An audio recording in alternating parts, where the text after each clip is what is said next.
और सभी माननीय पत्रकार बंधुओं, भाई एवं बहनों,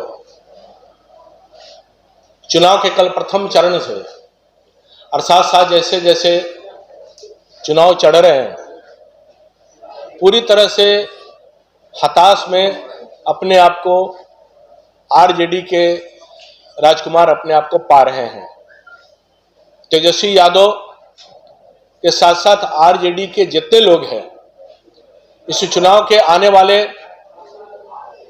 गतिविधि के केंद्र बिंदु में उनको ध्यान में आ रहा है कि आरजेडी के सुपरा पूरी तरह से बिहार में साफ होता उनको दिखाई दे रहा है और इंडी गठबंधन के भी सुपरा निश्चित तौर पर साफ होता हुआ दिखाई दे रहा है।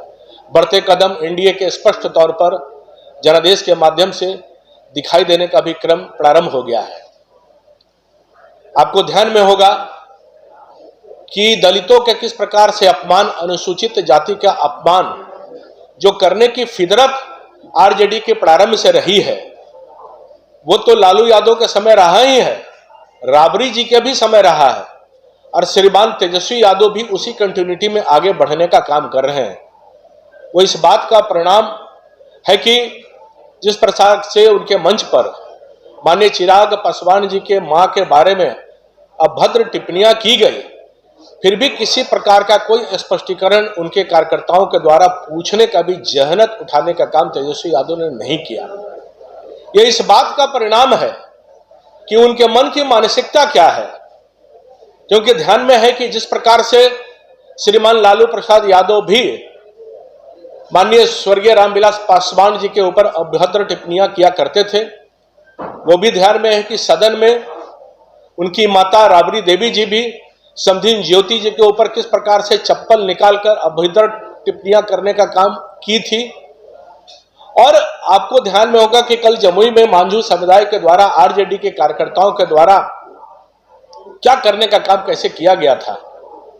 तो आज इस बात का स्पष्ट रूप से है कि आरजेडी के लोग दलित समुदाय को किसी भी तरह से अपने आप को समाहित करने के लिए बर्दाश्त नहीं कर पा रहे। जब उनको लगा कि यह पूरा चुनाव जो है अगड़े पिछड़े के नाम पर करके बांटने का प्रयास किया करते थे, अब वो स्पष्ट रूप से दिखाई दे रहा है कि कमंडल भी इन्हीं के हाथ में है, मंडल भी इन्हीं के हाथ में है। क्योंकि ये भी ध्यान में है कि जिस प्रकार से आरक्षण के विषय पर आरजेडी के नेताओं ने बिल फाड़ने का काम किया, तत्कालीन उस समय के सुरेंद्र यादव सांसद भी माननीय अडवाणी जी के द्वारा जब उस समय बिल के भी जो सदन के अंतर्गत हुआ था, कैसे आरक्षण को बिल को फाड़ने का काम किया गया था। ऐसे बहुत सारे उदाहरण हैं। जब जब सत्ता में रहे तो कभी आरक्षण देने के काम पे तो दूर रहा है, कभी इस विषय पर अपने कदम बढ़ाने का प्रयास भी उन लोगों ने नहीं किया। यानी कि अगड़े पिछड़े के नाम पर बांटने का जो प्रयास उनका रहा है वो पूरी तरह से विफल रहे हैं। अब ये चाहते हैं कि दलितों के अपमानित करके किसी भी ढंग से कुछ विषय को आगे बढ़ पाए, जो संभवतः आगे बढ़ने का काम नहीं हो पा रहा। दबंगों से प्यार, दलितों पे अत्याचार, नहीं चलेगा यह दोहरा विचार। गालीबाज, खूंखार, महिला पर करता है अत्याचार, वही है तेजस्वी का असली यार। यह पूरी तरह से इन शब्दों का चरितार्थ है कि जिन जिन मानसिकता को उजागर करते हुए आगे बढ़ाने का काम कर रहे हैं। आपको ध्यान में होगा कि उनके नेता तत्कालीन सांसद भी रहे, जो फिर कभी नहीं बन पाए।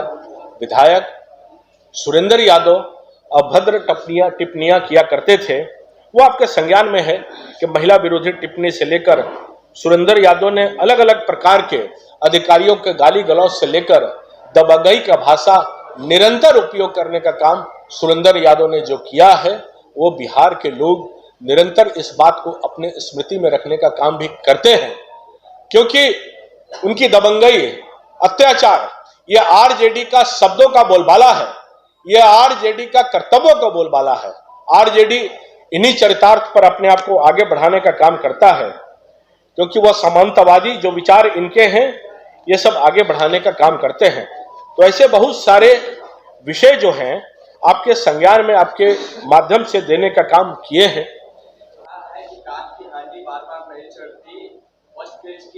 चुनाव वोटिंग के बाद जनता ने एनडीए को नकार दिया। आज उनको कैसे नकारा है वो तो परिणाम बताएगा, क्योंकि उनको भी ध्यान में आ रहा है आंतरिक विश्लेषण के आधार पर कि आने वाला समय में जनता नकार कर ही पूरा परिणाम देने वाली है। क्योंकि उनको ध्यान में है कि गलत बयानी जो करने का काम कर रहे हैं कि हम आएंगे तो ये करेंगे, हम आएंगे तो वो करेंगे, कहां से क्या करेंगे कभी उनसे भी पूछने का काम करें। क्या उनकी सरकार कुछ भी प्रयास करेंगे, इंडी गठबंधन का बनने वाला है क्या? तो आज पूरी तरह से हताशा है, पूरी तरह से निराश है। उनको किसी भी प्रकार से उनको दिखाई नहीं दे रहा है। खाता खुलता हुआ तो दूर है, परिणाम का परिणति पूरी तरह से नकारात्मक उनके पक्ष में है, वो उनको दिखाई दे रहा है। ऐसे ही तमाम खबरों के लिए आप सभी बने रहिए हमारे साथ और देखते रहिए बिहार उज्जवल न्यूज। अब तक हमारे YouTube चैनल को सब्सक्राइब नहीं किया है तो जल्दी से सब्सक्राइब कर लीजिए। फेसबुक पेज को भी फॉलो कीजिए। वीडियो पसंद आए तो खूब लाइक कीजिए, शेयर कीजिए, कमेंट कीजिए। वीडियो देखने के लिए आप सभी का धन्यवाद।